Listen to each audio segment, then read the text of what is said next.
What up, Moon Gang? It's your boy Walls P, and today we doing a deep dive into a crazy story. We're talking about the death of Celeste Rivas Hernandez. That, ladies and gentlemen, is a teenager whose body was found in the trunk or the frunk of a Tesla tied to pop star David Anthony Burke, better known as D4VD. Now, this case got everything from missing posters to live stream receipts, disturbing lyrics. I mean, this case got so many twists and turns, it got the internet and people acting as private detectives, trying to piece everything together. We're gonna break everything down into a digestible form, and you definitely wanna stick around to the end as we break down things pertaining to his possible arrest. Let's talk about it. It's a matter of opinion.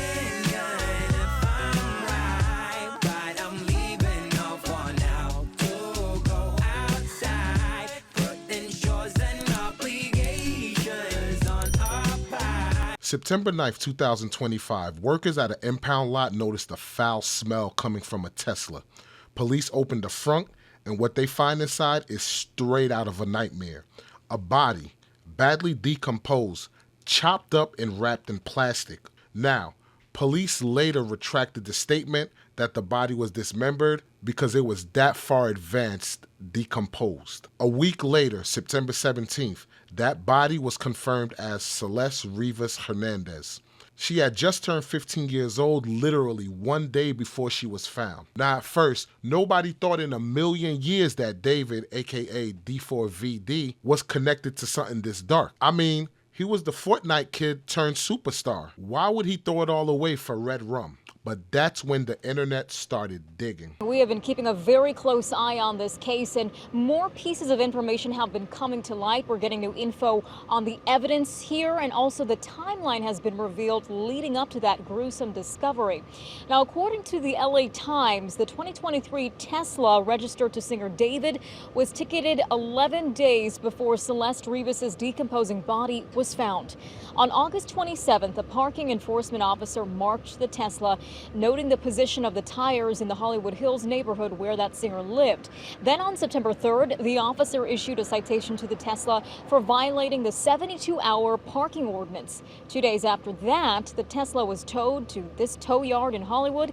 And then 3 days after, on September 8th, a tow yard worker caught something neighbors we spoke to also mentioned, that foul smell coming from the car.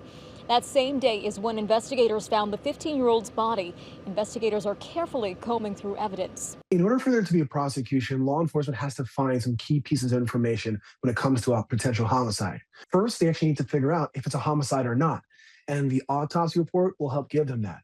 Then they have to figure out the who and the how in order to bring charges. Sources say it could take weeks or even months for us to get answers to the questions that we've been asking, like how did Celeste die? How did she end up in the tow yard here in this Tesla?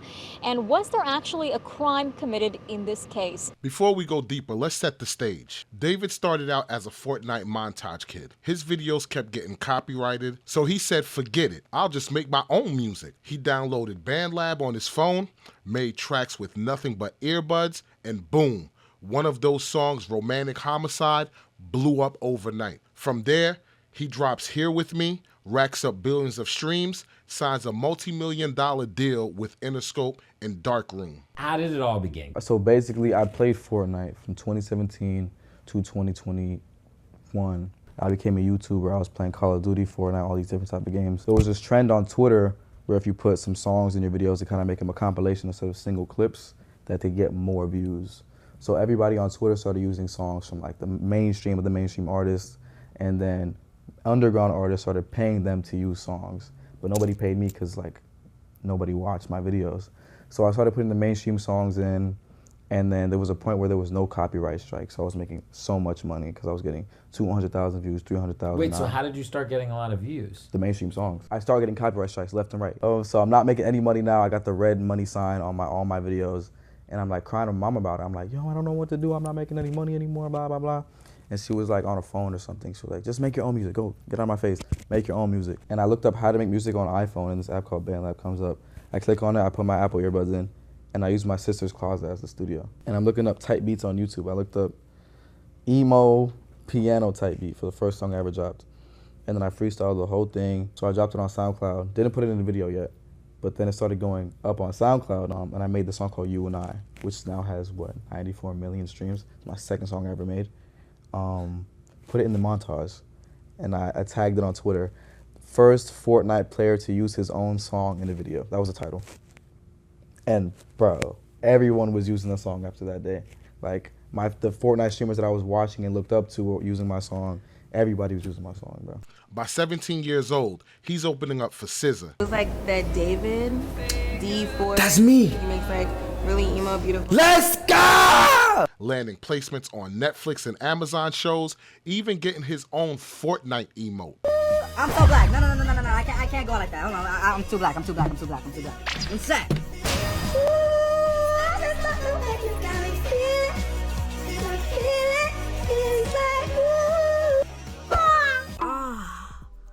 I'm the chosen one.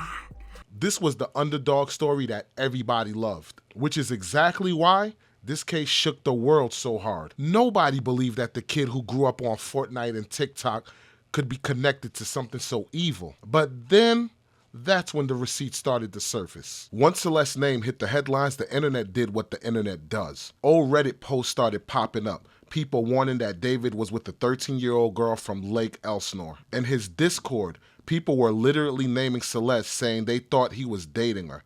And the biggest one, a TikTok comment from February 2024, a man named Robin River wrote, "Waiting for LAPD to get you blank for messing with a 13-year-old girl." That comment sat buried for months. Nobody cared. Now it got over 150,000 likes. Proof that David is a monster and that he knew exactly what he was doing. Let's start off with this lyric from one of his songs. He said, "I don't care about the law when I'm with you because I be breaking it all the time." Here's a picture that he put on his close friends. It is said that he would only post his relationship with Celeste on his close friends because obviously nobody could see it. And this is them together. This is a tattoo that the 15-year-old girl had on her finger. This was also posted to Instagram and it says David. This is another Instagram story that he posted, but so cleverly he covers up her face because she is of course 15 years old. This is proof that for 2 years in a row, he uploaded love songs on Celeste's birthday. Her birthday is September 7, 2010. This is a missing poster that was actually being put on Facebook and social media by her family. Now, this one's a little bit confusing because it says she was last seen February 14th of 2024. And then there's another poster that says April 2024. So I'm not sure if she had a history of running away. This is another photo from December 2023 of David and Celeste together. This is a screenshot from his Discord where someone's saying he has a girlfriend. They're pretty sure he's dating and her name is Celeste. This is of course the matching tattoo that he had with her on his finger because obviously he couldn't put her name on his finger because she's 15. Proof that romantic homicide was uploaded on her birthday. This is another picture of them together, and on this one I think they were on FaceTime with someone. The person who put this photo said, "Celeste and David, don't let me sleep." Another photo of the girl with David while they were like video chatting. Okay, so pay attention to this one. This is a photo of Celeste and David that was uploaded by a user named Lamp. Lamp said, "Hey, who's the girl?" David said, "You are a fed." David later says, "I know that he leaked already. We're literally preparing to sue him. He's about to owe me $30,000. This is another Discord screenshot that Celeste herself apparently posted. She was replying to another girl and she posted this photo of David wearing a shirt that says "I love my girlfriend," and I'm assuming that that heart in the middle had a picture of them together as a couple. This is a tweet from May in 2022, and it is said that they were talking in 2022. He said, "When I was writing this, I got a notification from you as you were talking about wanting to be with your mom and your sister again.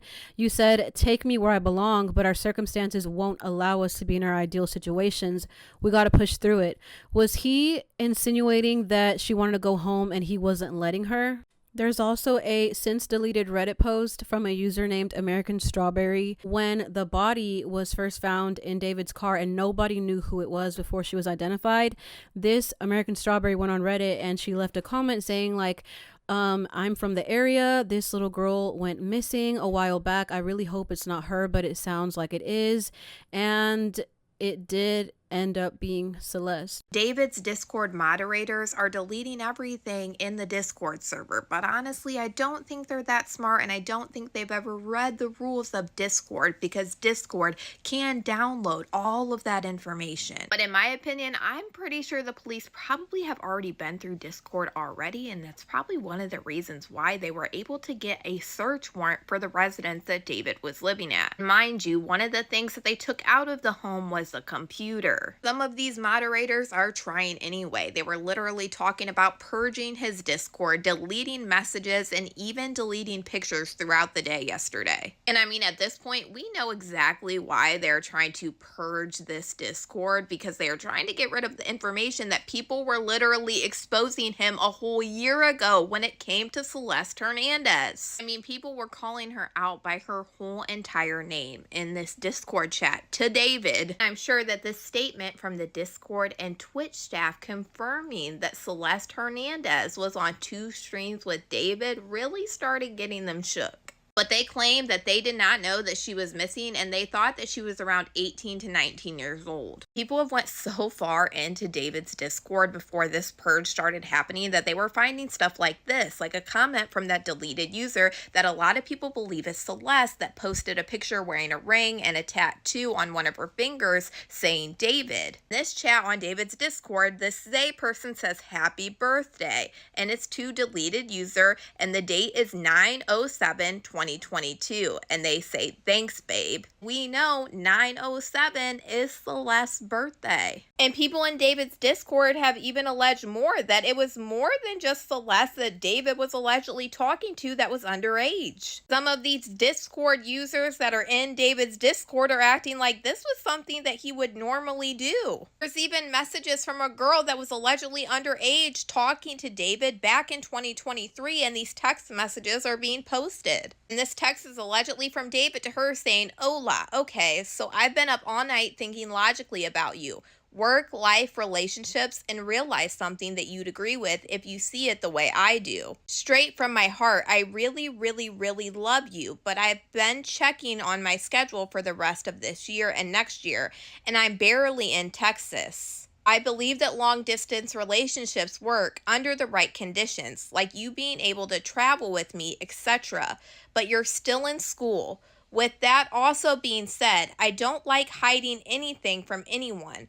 I would love to have a public relationship with someone, but the way this is going, we're going to have to be a secret or something. I want you to be happy, but you still have so much left to do in these 2 last years of high school. And it may change your view on it entirely, and I would gladly wait for you if we were both in the right headspace when the time comes. I want to still be here for you though, and talk like we did before it got complicated. I love and care about you and need to make sure you're not alone. We are still interlinked.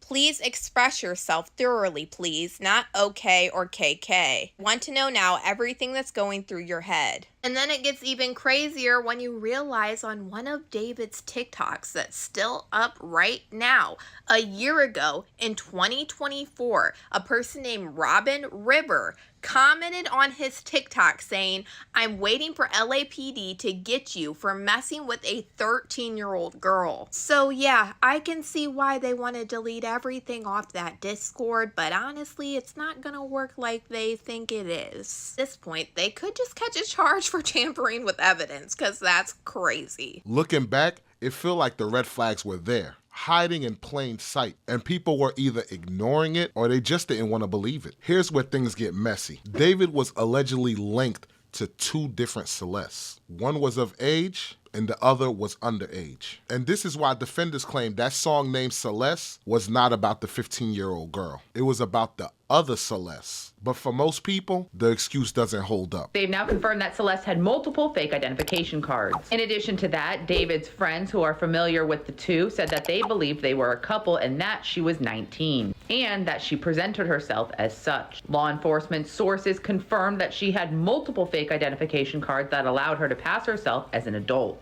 In addition, David's friends said that they believed she was also 19 years old because she was hanging out in places that required you to be at least 18. Friends of David also said that they were shocked to find out that there was any connection between him and her passing. They said his demeanor is, quote, super shy, soft-spoken, and gentle. In addition, law enforcement sources close to the investigation have confirmed that Celeste was not the one seen in David's video at the concert. However, there are pictures of David and Celeste together, and there also were live streams. There were also times where Celeste would come in and comment in the live streams. Since then, all of those have been deleted. Celeste was also caught on surveillance footage at a local convenience store in her hometown. This was on March 19th of 2024. This was also during a time that she was missing. The reason the footage was obtained is because her sister went to the store and asked them if they had seen her. They rewound the footage and saw her. The convenience store owner knows Celeste as well as a lot of the neighborhood children because the bus stop is right in front of the store. He said Celeste, along with others, come in and typically buy chips and soda. When they reviewed the footage, they saw that she left, walked across the street, then down the street, and got into a black vehicle. However, they could not determine the make and model of the vehicle or who was in it. It's just very confusing, and they look similar from afar, and it almost seems like they dress similarly, whether it's on purpose or not. Wow. And it does seem like the other Celeste is more publicly out and about with David, whereas the deceased, the victim, it does feel like if they are connected, he's just hiding her. And that's why there's this one video of a girl that looks like Celeste wearing pink leggings, and she's being rushed to backstage of his concert, and she's got a hood over her head. A lot of people are in agreement that that is the victim Celeste, because she seems like she's hiding. She seems like she's not trying to be seen. Yeah. Whereas the other Celeste, she's at a live streaming house, the FaZe Clan house, and she's like shaking live streamers' hands, being like, Celeste, I'm Celeste, I'm Celeste. Right. So this is online public information that David is dating Celeste or is close with this woman named Celeste. And this other Celeste is literally in every streamer's live stream. People are seeing her? Yes, there are clips of her in streamers' live streams. I see. And her name is also Celeste Herrera. The Celeste, it's just so tricky. The other Celeste is allegedly the one that David would bring to events with him, and she would introduce herself as Celeste because that's her name. And remember how I mentioned she would go to live streamers' houses? Jason DeWeen is a name that has been popping up. He's like a live streamer, and he had to clarify later that the Celeste that he met at the FaZe Clan house was not the one that was found in his trunk. It was this Celeste, who is of age. The girl that I met named Celeste at the FaZe house is not the same Celeste that was killed. And it seems like this Celeste has actually met a lot of people and has been out publicly with David. And so even the Discord mods, they were saying we were all under the impression that she was 18 or 19. So now people are like, wait, are they talking about the other Celeste? Or are they saying that they thought younger Celeste was older? Because the police have confirmed that the younger Celeste did have multiple fake IDs, which she would use to get into establishments that were 18 and up. So there are anecdotes online that are saying, I think that I met the younger Celeste, but I don't know because we were in a place where you had to be 18 and up to get in. So I assume she was not, but I don't know.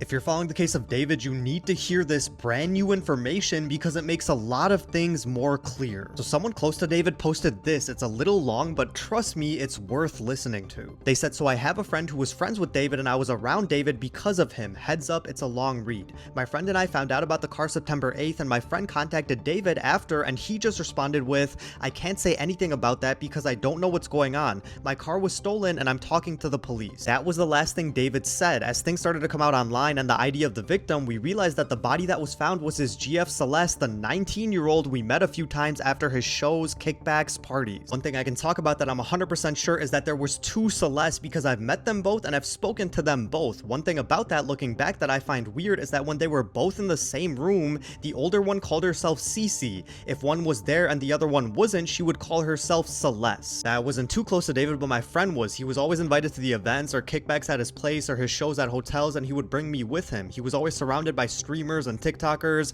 Mark's fat and this guy Ben. Now when we would stream with other people at his place, he would pull Celeste, the minor, to the side and tell her he was going to stream and she can watch him in the room, so the girl would go hide out. I specifically remember this because this happened during a tattoo party he threw, and there was a female artist and she actually refused to tattoo minor Celeste because she needed an actual copy for her consent form. And the minor Celeste was asking for a butterfly behind her neck like Cece, and I remember the artist kept saying no, and David started to get annoyed and told the artist that she lost out on the clientele he was going to bring her, and she said that was fine, she just has a policy like his NDA that she likes to follow. He tried to tell the artist that Celeste already had tattoos and she shouldn't worry about it because she's 19, and she told David, dude, I'm not gonna lie, she looks 13, I need the ID, I respect your NDA, please respect my policy. David just said okay, pulled Celeste to the side and told her he was gonna call his other artist later and that he was going to stream, so she should go to her room, she can come out when he is done, and he kissed her on the forehead, came back to the artist, apologized to her, and gave her a side hug. When David left, I asked the tattoo artist if this was the first time she's tattooed him, and she said no, this was her second time because last party a guy named Mark told her Celeste was a minor, but she wasn't sure if that was true or not, but if so, she wanted nothing to do with that stuff, and she didn't understand why the last party she came and that Cece girl was getting called a different name and couldn't remember what, but it wasn't Celeste. I tried reaching out to the artist but got no reply. I tried again recently but noticed she hasn't posted since November of last year, which is scary. Also, I'm hearing that the older Celeste is now claiming that she never knew or met the younger Celeste, and that's a damn lie. She always looked annoyed and miserable and always seemed bothered when the younger Celeste was around and she wasn't getting David's attention. It always seemed like a love triangle. I know David has family in Texas and I know he's from New York City, so maybe he's out there hiding, but let's hope Celeste gets justice and the older Celeste needs to be questioned because it's crazy odd that she's seen wearing a dead girl's clothes. She always gave me bad vibes. Rest in peace to Celeste. Let me know what you guys think about this, and as anything comes out, I'll keep you guys updated. Whether the lyrics were about the older Celeste or not, the evidence around him and the younger Celeste is just way too much to ignore. Recently, one of Celeste's former classmates came out and also talked to TMZ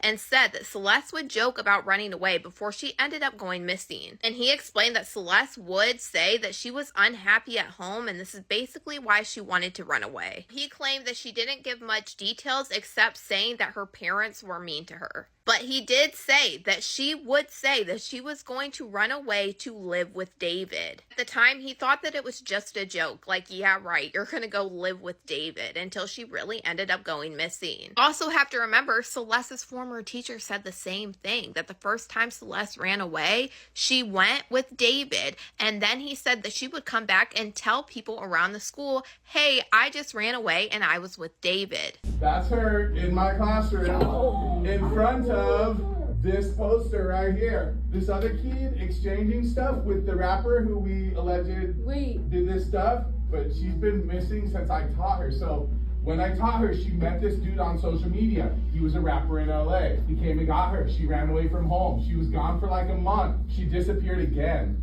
in May of that year. And then I found out yesterday that she's now dead in that rapper's car. And once again, this just takes me right back to some of these Reddit posts that were talking about this incident with Celeste before she was even identified in David's car. And then once she was identified, they said, I'm not sure what her family life was like. It seemed very broken to me, which makes me believe that she didn't want to go back home. Then we start getting even more questions about the family when we learned that Celeste was caught on camera after the last time that her parents reported her missing, where she was gone for a whole year. I'm sure you guys have all seen this video right now, but I'm not going to play it because I don't think the actual video is what is important. I think the date on this video is what people should really be focusing on. This video that captured Celeste was on September 8th of 2024, so months after she would have went missing for that year, which indicates she obviously went back home. And it's a big deal because it's also a day after her birthday that she was caught on this video footage. Which then leaves a lot of us wondering, if Celeste was coming back and forth and the parents did see her again,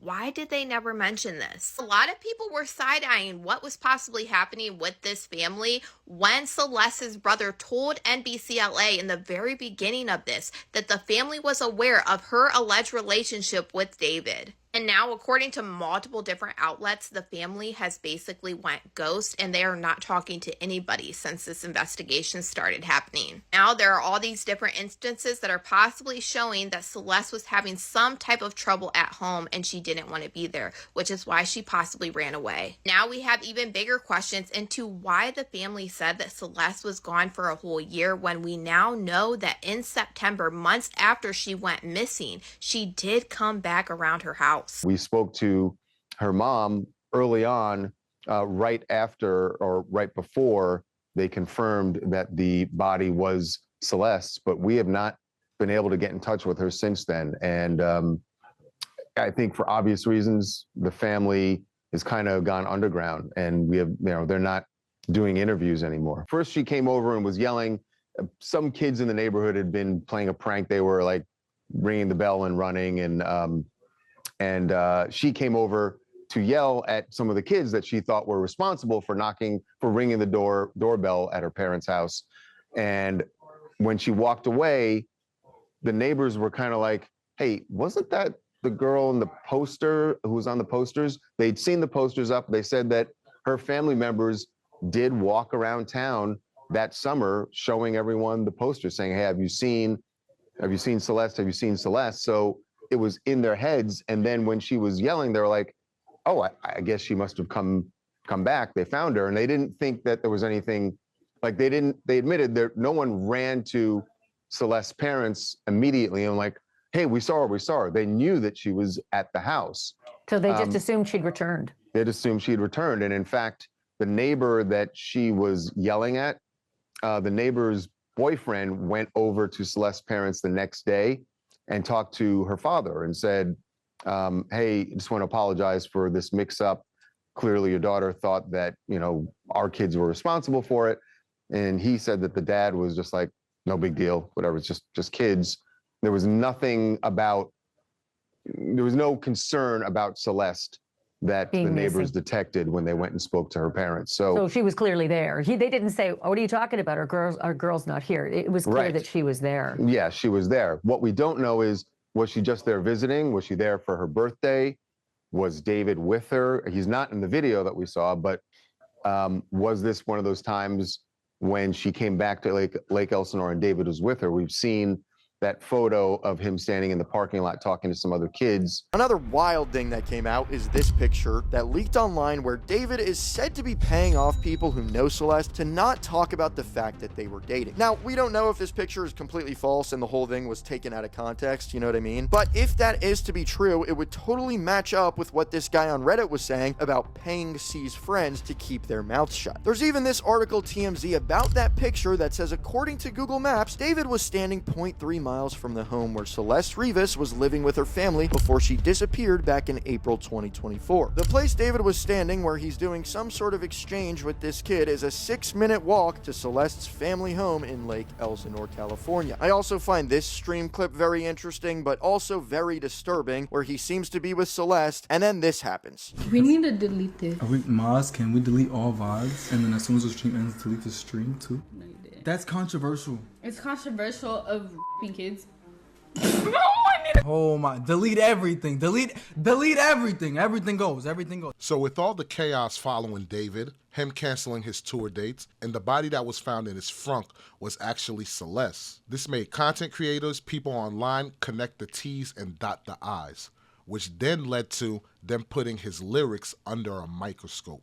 In Romantic Homicide, he says, she's in the back of my mind. I killed you. Before, people thought it was just a metaphor. Now, it hits completely different. I didn't kill her physically, but in the back of my mind, she died.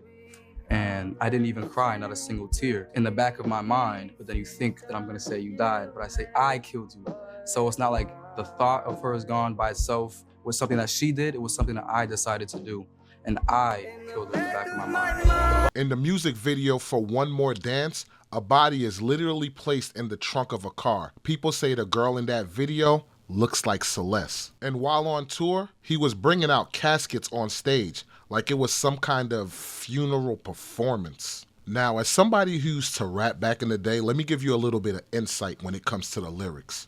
Artists do take lived experiences and put them into his music. whether it's stuff that he experienced, whether it's the environment that he grew up in, or it's lived experience through others around him.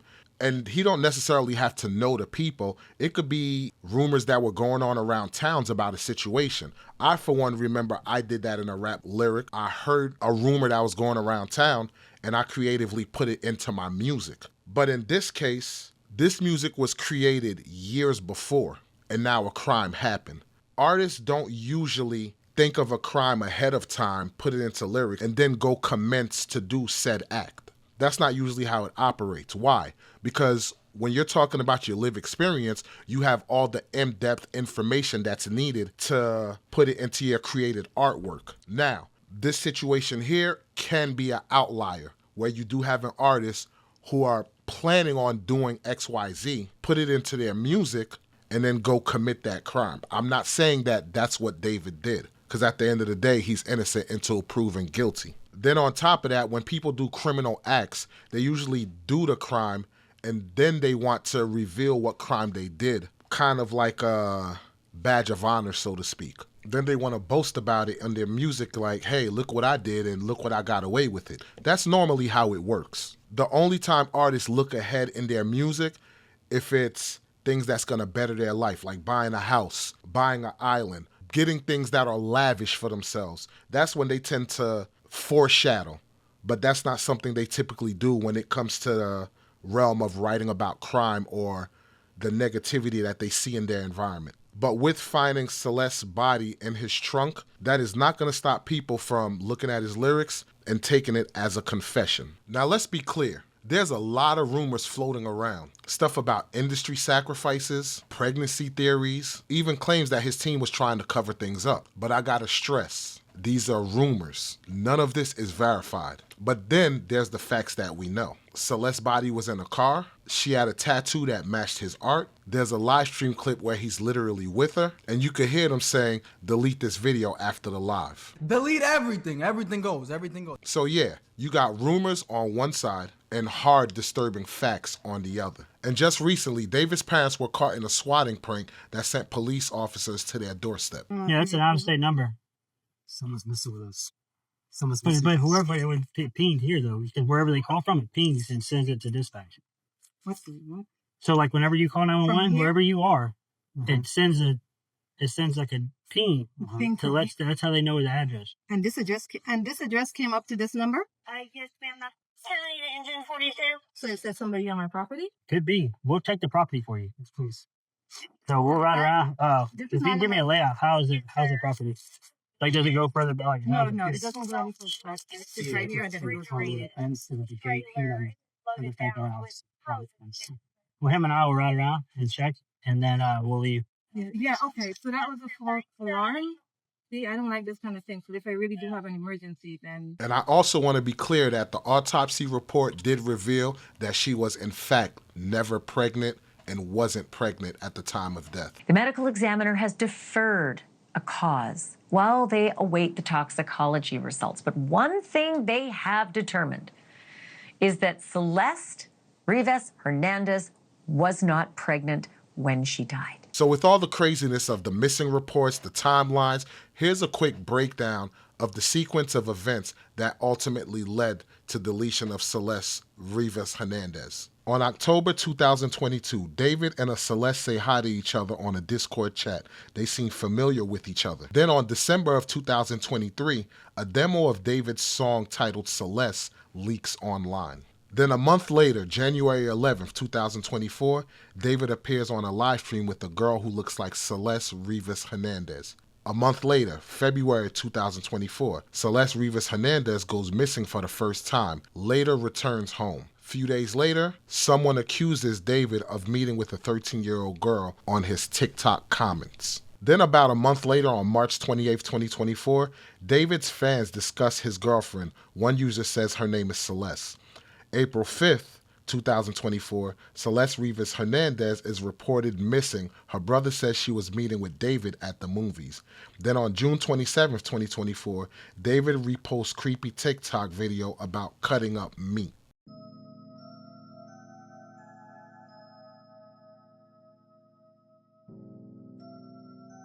Then earlier this year, February 2025, David releases a music video that includes a body being put in a trunk. A month later in March, David releases his Withered album. Then August 5th, David starts his world tour. Then we get to September. September 3rd, 2025, David's Tesla seen abandoned in Hollywood Hills. 3 days later, September 3rd, the car is towed to an impound lot. 1 day later, on September 7th, that is Celeste Rivas Hernandez's 15th birthday.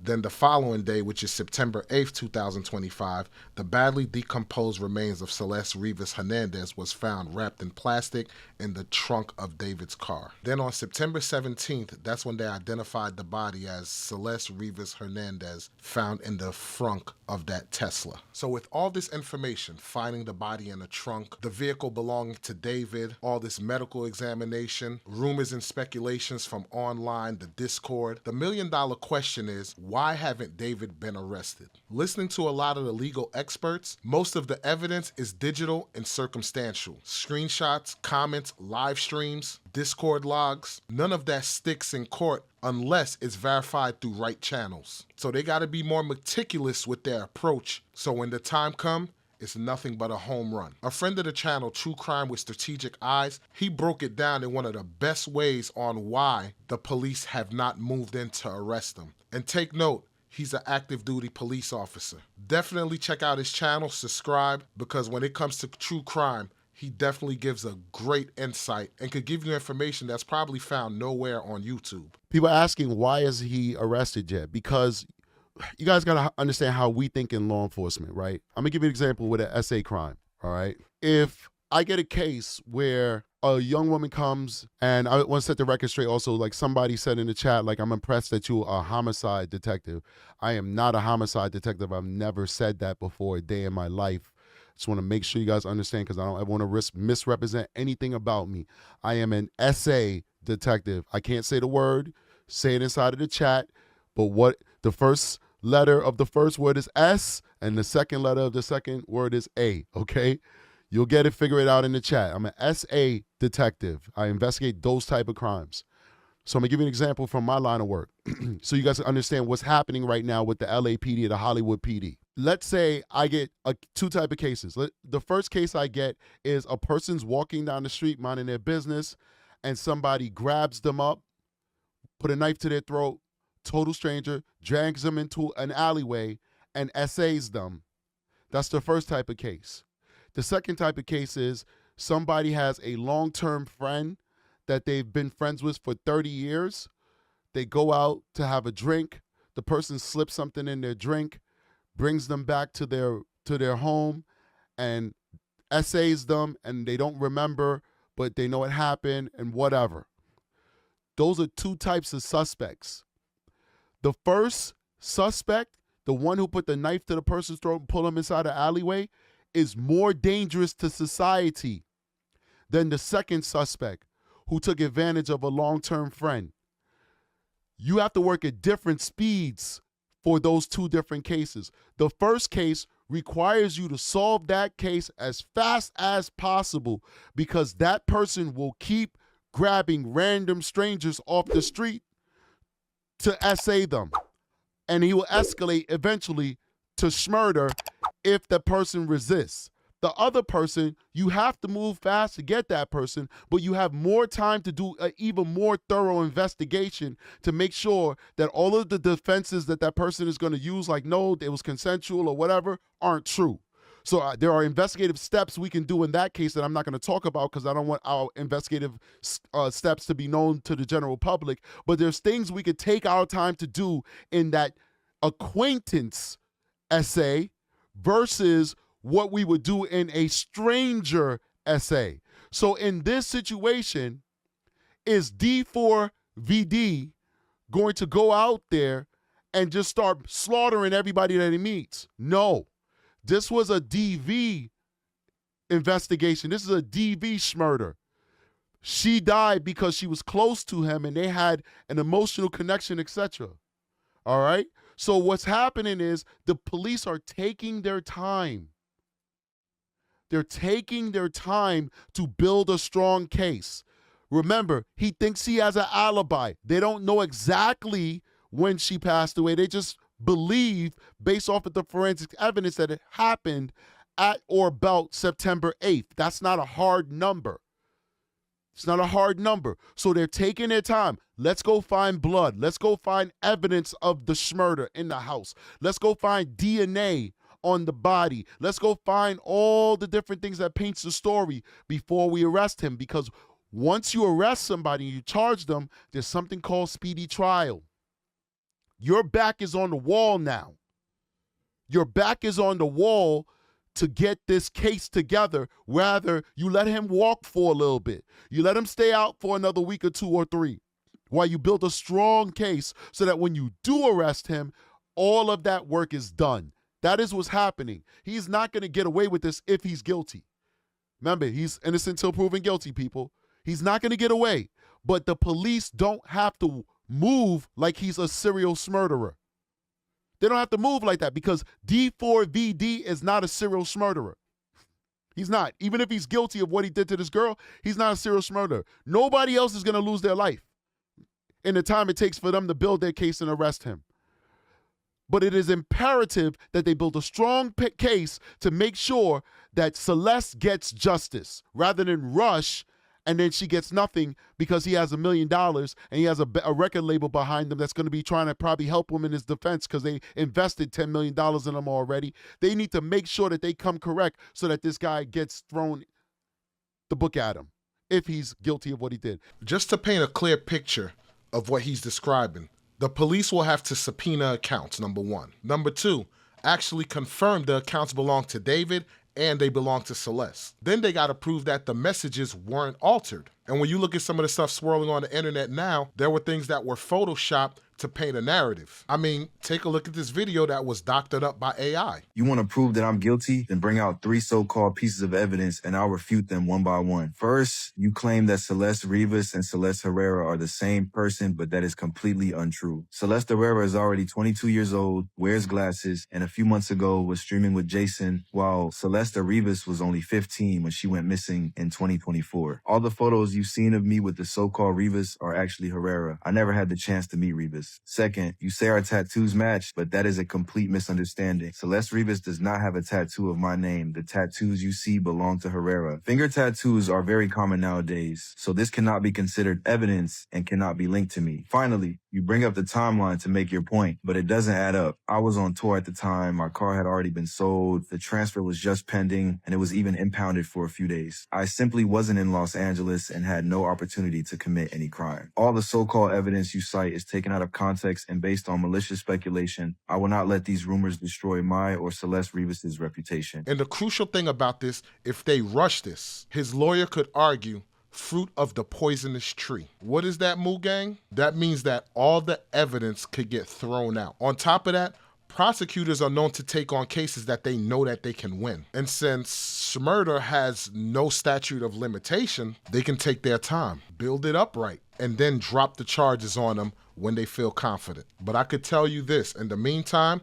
they're watching David's movements carefully. Now, here's the part that frustrates me, and I know it's probably gonna frustrate you guys too. We're talking weeks later. He's still free. Tours canceled, yes. His career crumbling, absolutely. But he's not behind bars. And honestly, Moo Gang, I gotta be real with ya. I don't think he's getting locked up. I don't think he's getting arrested. And here's why. He's found in his fucking car. So how is he not a person of interest or a suspect? Well, they don't have anything to tie him to this homicide. They don't have to prove motive, although his lyrics sort of give dark motive, right? Well, they have to prove how, right? How she died. Have to prove that it's a homicide and not a suicide. And they have to prove that, you know, he's got some connection to it, that he is responsible. And they will probably do that if it exists. So what do we know for sure? We know that he did have some kind of relationship with her. We do know that it was probably romantic or sexual. We know that she's underage. We know that if he's busted for this, it's big time. You know, when you're a 13-year-old and you're 19, 20 years old, that's a problem. That's a real problem. And the sentences for sexual assault on a are through the roof. In some cases, it's life. So if something went wrong where she also wanted to go back and he wouldn't let her, and did something happen there, or is she pregnant and he couldn't handle that, or did he just want to kill somebody? You look at his music and his theme of his music; it's so dark. We've got a relationship established. Even the teacher knew that she was dating this guy, and mom said she was dating somebody named David, and she's on Discord with him. Even she says, young kids, they're gonna definitely dive into electronics, because you saw they took a computer and I'm sure any other electronics out of that home. It's interesting because if there's a connection with that home, and there might be some Ring camera footage of her either going into that home or whatever, that is why, where was she found? Well, she was in the trunk of that car a block away from that house, or about very, very close to that house. And the way they probably got to that house is they just backtrack, and they go, hey, I need to look at your Ring camera. I need to look at your Ring camera, all the way up and along to where the car was. And that's probably how they got to that house. So these cops are going to do their work, and it's going to ultimately lead them to somebody. There's likely no direct evidence. There's no video of it. There's no eyewitness, but there's going to be a lot of circumstantial evidence. There will be communication between the two. There will be other people that may have seen some or know of situations that might give a reason why this might have happened. And then they're going to show that, he was, whoever the killer was in close contact with her at the time of her supposed death. So you back all that up, and all of a sudden it creates a picture, and that is your circumstances. Circumstantial evidence is not any less favored than direct evidence. And what do? They build a house brick by brick by brick. Before you know it, you're left with no conclusion that this is how this had to have happened. My heart goes out to Ms. Martinez and, Celeste family. When you're 13, you think you know everything. When you're 14, you really know everything. When you're 15, I know everything. When you're 16 and you're a girl, especially, you're starting to realize life isn't exactly the way you thought it was when you were 3 years younger. And then all of a sudden you get to be 18, 19, 20. It really isn't the way I thought. But you still think you know everything. You're still dangerous out there. You're still making decisions without regard to consequences for tomorrow. Hanging out with some guy who's going on tour, and you're still like 13, 14 years old. Give me a break. Nothing good can come from that. Ugh, my heart goes out to this family. Everything up to this point is literally speculation. We have no idea what the police has uncovered because they're keeping everything under wraps. But when you talk about the case of two Celestes, you got friends that are saying they saw the young Celeste, but then you got friends that are saying there's no way that was the Celeste that I saw. So at this point, it becomes he say, she say, so to speak. Where did they get the idea that she was somehow a 19-year-old going to USC as a college kid? I know. Isn't that just so crazy? Because, we think, how does a 14-year-old child present as a 19-year-old woman? And I was told that these people were just so sure that she was a college student. They were specific. They said that she attended USC from what they believed.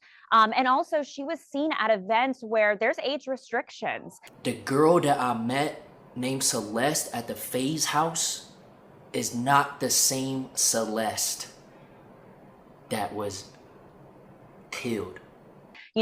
Clubs and parties and stuff like this, where she had to be at least of 18 years old to get in. And we do know from law enforcement sources that she did have several fake IDs as well. So she was able to get into places where there was age restrictions. But again, the people around her believed that she was 19 years old and was a college kid. Did you get the impression that they thought David might actually be involved in this extraordinarily mysterious and tragic death?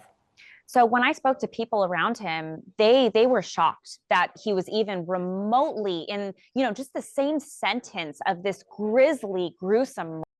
Just the fact that it was his car that her remains were found in, they were shocked because, they said he appeared to be a very gentle guy, very shy guy, quiet. They just can't believe it. It's extremely shocking for them. Even if you look at the tattoos, the shush that was on the finger of David is on Celeste's finger. It's easy for one to argue, this was a celebrity that you had a big time crush on and you wanted to mimic or be so close to this individual that you tatted up your body, you did all these things. And then when you have the case of they're saying two different Celestes, it's easy, one can argue that maybe he was into this Celeste, so you was trying to mimic everything to gain that approval. The point I'm trying to make is, for everything that we now know, David and his lawyer can basically argue against it and say, yo, this is the circumstance. Especially when you have a 13-year-old, it's easy for a 13-year-old to say, hey, I'm in a relationship with this person or I'm in a relationship with that person, because in their mind, they believe, yo, this is what the circumstance is. I remember when I was in middle school, a classmate gave me crayons. You know what I did? I went home to my brothers and sisters and said, that's my girlfriend. And then basically I started spreading that rumor saying, hey, that's my girlfriend, just based off her giving me some crayons. And then when the word got back to her, that was the worst move in my life because she definitely put me in my place. But that's how easy a young child can put it in their mind that, yo, I'm in a relationship with such and such, and that might not be the case. Now, again, I'm not saying that that's what the situation is, but it's easy for one to argue that when it comes to this case. That can be a defense that this dude and the attorney can actually make. Then you got the body that was decomposing to the point that it looked like it was dismembered. It's going to be hard to pull evidence from that body. If they can't come up with a cause of death, is that brutal for this case?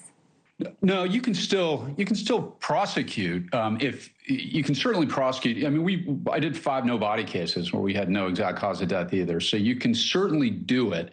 But it does throw a wrinkle in there. And the fact that she wasn't pregnant, you can't pull no DNA that ties to David. Now, I don't know how true that is, but that's what a lot of these experts are saying. Then we go to the Tesla itself, how it got cameras all around and it could register who was the last person to access the frunk, all of these things. But if the user know what they're doing, all that information could be deleted in an instance. Effectively, what do you expect this particular data in this Tesla might tell us about who was on the outside of the car, getting into the driver's seat, driving it to the abandoned location, and maybe opening that trunk and closing it for the last time? What will we know about that? Well, it's all going to depend on if Sentry mode was turned on. Because if Sentry mode was actually activated on the vehicle, then it's doing a lot of recording of video footage from its 8 external cameras. And so if that was the case, then you'd actually have clips of the people opening the door, a clip of someone opening the trunk, and that could possibly be recovered by the police. Now, if Sentry mode's not turned on, then it's not going to be doing any of those recordings. And what you'll get is recordings when the vehicle's in motion versus when it's stationary. Do you think there'll be data that's retrievable about where it drove from before it ended up in its final resting spot in the abandoned street side prior to being towed? And will it register when that trunk closed for the last time? Yes, it should. It's all a matter of whether or not that data is still on the car or if it's on the Tesla servers. As long as the memory stick that records all the videos hasn't been removed from the vehicle, because that is the only thing that a individual that owns the vehicle can actually do to wipe data effectively and quickly, is to pull the memory stick. And if you do that, that's where all the video recordings are stored for the Sentry mode. Is there a delete file? It's like, you know, if I can delete something off my computer, the police can still find it. Is it the same with the Tesla? It all depends because of the type of memory that it's using. It's like a really fancy thumb drive, basically. And so if they get that drive out of the car rather quickly, then yes, there's a very good likelihood they can recover those deleted videos. But if they were deleted and then a lot of other videos were created after the fact, then they might not be able to recover them, such as the car sat for, say, 8 days, and the Sentry mode kept activating after they deleted all the video footages, then there is a less likelihood that they'll actually be able to retrieve the video of the body being placed in the vehicle. And I think you already mentioned that we will know when the trunk was last opened and closed, correct? Yes, the vehicle does keep track of that, but it's a matter of whether or not the police are going to be able to get that information. Meaning, will Tesla play ball, or will they have to subpoena Tesla? Exactly. So the information is on the vehicle, but it's really hard to get off the vehicle. And on a 2023 Model Y, it's near impossible for anyone but Tesla to actually get that data off of the vehicle due to the encryption. Literally at this point, all he got to do is keep his mouth shut. And he already hired the attorney by the name of Blair Burke, who is known for handling complex criminal matters in high-profile media cases. She represented Harvey Weinstein, Lindsay Lohan, Kanye West, Mel Gibson, Britney Spears, just to name a few. And I know people could point to saying he's guilty because of the lawyer that he hired, but let's face it, when you're a person who have money like that, you're going to hire the best attorneys because it's your life that's on the line. What is David doing as we speak, especially now that we know Blair Burke is on the team? He better be shutting his mouth. He better be absolutely quiet. He better be at home, wherever he is, doing nothing, not going anywhere, not talking to anybody, and just doing everything that she tells him to do, which is just sit there until I tell you what to do. But what about the full download? Is this attorney saying, David, I need to know every single movement? Or is this attorney saying, don't tell me, I don't want to know, I just need to do my job? Personally, I never ask until I need to, because that's not the point. The question is, what is the evidence that they have? What is the evidence that's out there? And I don't ever want to, there may be something that my client says that isn't in the realm of evidence, not because that they're guilty. A lot of times I have clients who tell me, I wasn't there, I didn't do this. And I say, hold on, I don't even want to know, because within the facts that they are giving to me, this already is not provable. So I don't want you to clutter my brain with what they have, because already within this universe, I can defeat these charges. So don't clutter my brain. I'm working on what the evidence is, because they have to prove it beyond a reasonable doubt. And if they can't, that's all I need.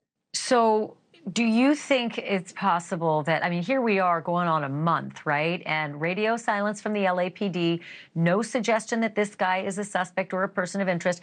Is it a tactic to keep things quiet and allow the target to let his guard down and think that he's skating and is now free to roam about the cabin and talk to anyone he wants? I mean, you never know why they're doing what they're doing. You never know what the state of their investigation is. But I think the LAPD, especially in cases like this, where you've had these, these cases long time ago where you find these women dismembered in horrible situations, and the LAPD just really did not know what to do with these investigations. I think that their PR and their attorneys are telling them to be quiet too. They just don't have enough information to give any kind of information out into the public. So I think that if you're an attorney for the LAPD, if you're an attorney for the city of Los Angeles, you guys say absolutely nothing. You say nothing until you know exactly what's happening. And in this case, I cannot imagine that there's ever going to be a point where we know exactly what happened. I'm curious about the toxicology. Do you think that that's the linchpin to all of this, that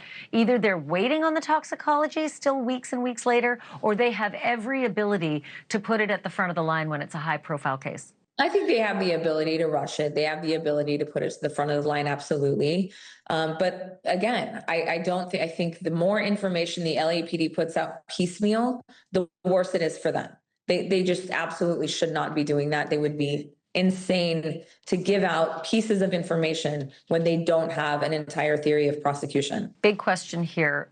There's two issues, and not the least of which is that this is an underage girl, did not make her 15th birthday. She spent it rotting in that trunk. Is it possible that there'll be no charges at all in this case? No murder, no sex charges, no underage crimes with children? Like, what do you see coming out of this, at the very least? What is the evidence that we have that any crime occurred? Well, we know that there's a body in a trunk. But what evidence do we have connecting David to any actual crime? She told her friends that he was that they were in a relationship. What does that mean?